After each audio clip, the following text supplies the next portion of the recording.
If we want to set any more background or context for that conversation, I want you to feel like you know what's going on.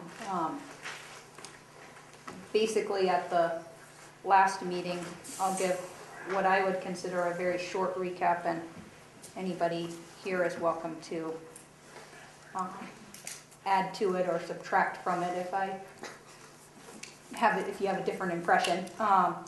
But the first part of our meeting was an attempt to all gain the same information and get more background on the issue that we're dealing with, which is funding for consolidated emergency communication systems, and more specifically funding for the personnel and operations.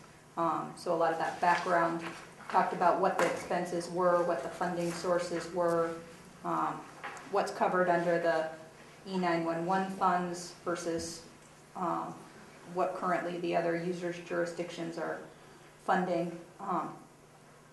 There was also a presentation on the history from the users group perspective of what's taken place to get to this point. Then there was an opportunity for discussion and presenting options. We laid out many different funding options, and we talked in more depth about a funding option where the county would assume responsibility for a baseline service. That's kind of how it was referred to in the meeting. And that idea came forward from the city of Hailey. They presented some different options and focused on an option that had a baseline service that covered 911